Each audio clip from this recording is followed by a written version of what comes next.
Hello दोस्तों, मैं Sarwan Singh Chauhan science academy के ऑनलाइन सेशन में एक बार फिर आपका स्वागत करता हूं। आज हम क्या लेने वाले हैं?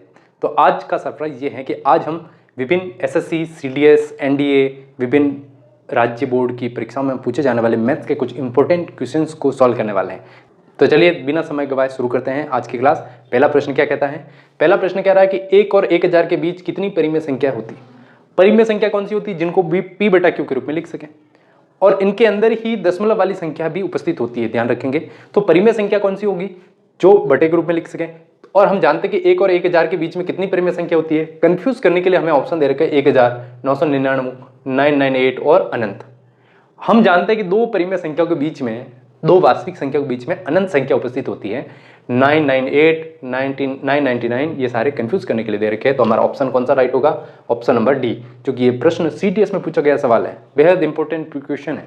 हमें कंफ्यूज किया गया है इन क्वेश्चंस में, तो आपको कंफ्यूज नहीं होना है और क्वेश्चन को सही से पढ़ना है और सही से आंसर देना है। चलिए प्रश्न नंबर सेकंड क्या कहता है? बड़ा सा बड़ा ऋण पूर्णांक है। बड़े से बड़ा ऋण पूर्णांक कौन होता है? अब पूर्णांक वाली संख्या कौन सी होती है? आप चूंकि जानते हैं कि बीच में 0 होता है, फिर इधर 1, फिर 2, फिर इन्फिनाइट तक, फिर -1 होता है, फिर -2 होता है और इस तरीके से संख्या चलती है। हम जानते हैं कि बीच में जो संख्या होती है वो 0 होता है।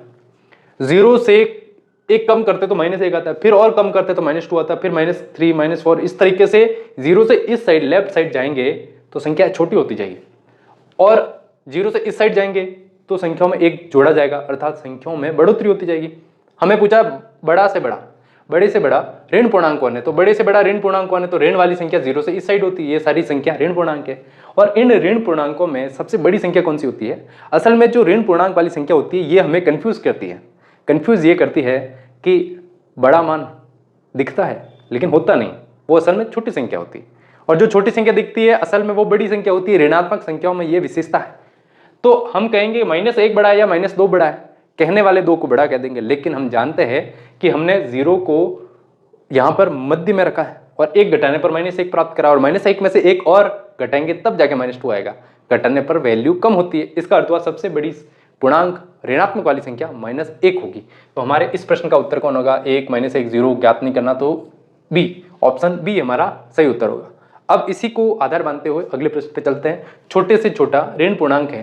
छोटे से छोटा ऋण पूर्णांक, अब ऋण पूर्णांकों में छोटे से छोटा सबसे बड़ा तो माइनस हो गया, फिर उससे छोटा -2, फिर इससे छोटा -3, -4, -5, इस तरीके से बढ़ते जाएंगे बढ़ते जाएंगे बढ़ते जाएंगे। कहां तक जाएंगे?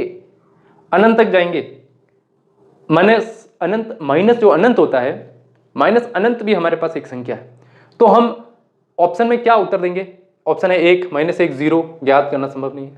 तो हम ऑप्शन कौन से पे जाएंगे? ऑप्शन डी पर जाएंगे कि ज्ञात करना संभव नहीं है, क्योंकि माइनस अनंत होगा लेकिन वो अपरिभाषित है, अनगिनत संख्या है, अनंत में समाहित होती है, इसलिए ज्ञात करना संभव नहीं। अगले प्रश्न पे चलते हैं। 3 की घात 4798 के विस्तार में अंतिम अंक क्या होगा? अर्थात इसका जब विस्तार किया जाएगा तो उसके इकाई का अंक क्या आएगा वो पता करना है। तो इकाई के अंक का पता करने का क्या तरीका होता है कि सीधे इसकी घात लीजिए, घात में 4 का भाग दीजिए और शेषफल प्राप्त कीजिए, और जो शेषफल आएगा उसी का हम इस मूल संख्या के घात में लगा के उत्तर निकालेंगे। तो सबसे पहले क्या करना है? 4798 में भाग दीजिए 4 का और क्या प्राप्त करिए? शेषफल प्राप्त करिए। 4 का भाग दीजिए, 4 1 जा 4, 4 1 जा 4, 3 4 9 जा और 4 9 जा, तो शेषफल बचेगा 2। कितना शेषफल बचेगा? रिमाइंडर आया हमारे पास 2 आया। अब इस 2 का क्या करना है? जो हमारे पास मूल संख्या है 3, उस 3 की घात में इस शेषफल को लगा दीजिए। अब जब 3 की घात 2 लगाऊंगा तो उत्तर क्या प्राप्त होगा? 3 की घात 2 होता है 9। तो इसका अर्थ हुआ हमारे पास इस संख्या का जब विस्तार करेंगे तो इसके अंतिम अंक का अर्थात इकाई का अंक क्या प्राप्त होगा? वो होगा 9। तो ऑप्शन कौन सा राइट होगा? 2, 5, 7 या 9? तो ऑप्शन नंबर डी हमारे पास सही उत्तर होगा। फिर इसी तरीके से प्रश्न अगला क्या कह रहा है? 7 की घात 105 का इकाई का अंक क्या होगा? सेम टू सेम इसी तरीके से हम क्या करेंगे? सबसे पहले जाएंगे कि घात क्या है? 105 हमारे पास है, इसमें भाग दीजिए और शेषफल प्राप्त की। 4 का भाग दिया, 4 दूनी 8, 4 छंग 24 और 1 शेषफल बचेगा। 1 शेषफल बचेगा। इस शेषफल का क्या काम है? जो भी संख्या मूल संख्या है उसका इकाई का अंक, चूंकि यहाँ पर एक ही संख्या, अगर यहाँ 27 होता तो मैं इकाई का अंक 7 ही चुनता, भले 427 हो तो भी इसका इकाई के अंक 7 को चुनना है और शेषफल को उसके घात में ही लगाना। क्योंकि फिलहाल एक ही संख्या है 7, तो उसका मूल नंबर भी 7 ही होगा, इकाई का अंक भी 7 ही होगा। तो 7 की घात 1 लिखते हैं तो उत्तर क्या आएगा? 7 ही आएगा। तो उत्तर क्या आएगा? अर्थात 7 की घात 105 कितनी बड़ी संख्या होगी? जिसका विस्तार करेंगे तो उसके इकाई का अंक क्या प्राप्त होगा? 7 ही प्राप्त होगा। और हमारे पास ऑप्शन नंबर डी इसका बिल्कुल सही सटीक उत्तर है। इसी तरीके से प्रश्न नंबर 6 पर चलते हैं। 61, 62, 63 डॉट डॉट करते हुए 69, 69 तक पहुंच गए। तो इसके गुणनफल में इकाई का अंक क्या होगा? अब इसको पता करने का सबसे सिंपल तरीका है कि हम जो ये नंबर गुणनफल करने वाले हैं इनके सारों के इकाई के अंक निकालिए। तो इकाई के अंक निकालेंगे तो इकाई के अंक क्या क्या आ रहे हैं हमारे पास, इसको हटाते हैं और लिखते हैं इकाई के अंक 1 है, 2, 3, 4, 5, 6, 7 और 8 और लास्ट 9। 1, 2, 3, 4, 5, 6, 7, 8, 9 ये आएंगे हमारे पास। अब हमें इन सबका गुणनफल करके देखने की जरूरत नहीं है, हमें केवल इसमें से निकालना है 2 और निकालना है 5। 2 और 5 का गुणनफल होता है 10। बाकी 1, 3, 4, 6, 7, 8 और 9 ये सारी संख्या, इनका गुणनफल करने की हमें बिल्कुल जरूरत नहीं, क्योंकि 10 आ चुका है और 10 का जो इकाई का अंक है वो 0 है।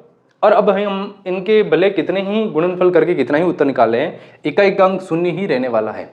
रूल यह है कि यदि किसी संख्या का इकाई का अंक 0, 1, 5 या 6 हो तो इकाई के अंक में कोई परिवर्तन नहीं होता है, भले उस संख्या की घात कितनी ही बड़ी कर दी जाए। यदि किसी संख्या की इकाई के अंक में 0, 1, 5 या 6 हो तो उसकी घात का जब विस्तार किया जाता है तो उसके आंसर में जो इकाई का अंक प्राप्त होता है उसमें कोई परिवर्तन नहीं होता, 0, 1, 5 या 6 ही प्राप्त होगा। तो इसका सही उत्तर क्या होगा? ऑप्शन नंबर ए, जो कि 0 है। 5, 7, 8 ये नहीं होगा, ऑप्शन नंबर ए 0 हमारा बिल्कुल सटीक एकदम सही उत्तर होगा। तो देख रहे हैं आप कितने सिंपल से क्वेश्चन है। और इसी के साथ चलिए प्रश्न नंबर 7 को भी खत्म करते हैं। प्रश्न नंबर 7 पे आते हैं कि निम्न में से कौन सी रूढ़ संख्या है। अब रूढ़ संख्या क्या होती है? रूढ़ अर्थात अभाज्य संख्या जो स्वयं से विभाजित हो या 1 से विभाजित हो। अब कौन सी संख्या स्वयं से विभाजित होती है? देखिए 119 ये 7 से विभाजित होती है। 7 से विभाजित करके देख सकते हैं आप, 7, 7 एकम 7, 7 से 3 17 बार कैंसिल होगी। ये जो संख्या है ये भी विभाजित होने वाली संख्या, ये 7 से हो चुकी है। ये 11 से होने वाली संख्या, ये 11 से विभाजित होती है। इस 11 से विभाजित करेंगे 11 1 जा 11, फिर 7 रिमाइंडर बचेगा 7 जा, तो 17 टाइम ये भी कैंसिल हो रही है। तो 187 भी किससे कैंसिल हो रहा है? 11 से। और ये जो 119 है ये 7 से कैंसिल हो रहा है। और ये जो 247 दिख रहा है ये 19 से कैंसिल होने वाली संख्या। 19 से कैंसिल करेंगे, 19 से कम 19, 19 के बाद कितने बचेंगे? 5 बचेंगे और 19 दिया 57, 13 बार कैंसिल होने वाली संख्या। तो ये 19 से कैंसिल हो रही है। तो बचा कौन सा ऑप्शन? कोई ना कोई तो उत्तर होने वाला है। तो ऑप्शन डी हमारा सटीक उत्तर है, क्योंकि 331 एक रूढ़ संख्या, रूढ़ अर्थात अभाज्य संख्या। तो आप समझ चुके होंगे कि हम इन प्रश्नों को किस बेहतरीन तरीके से एक्सप्लेन करते हुए हल कर रहे हैं। ऐसे ही नॉलेजेबल वीडियो और देखने के लिए मेरे चैनल को सब्सक्राइब करना ना भूलें।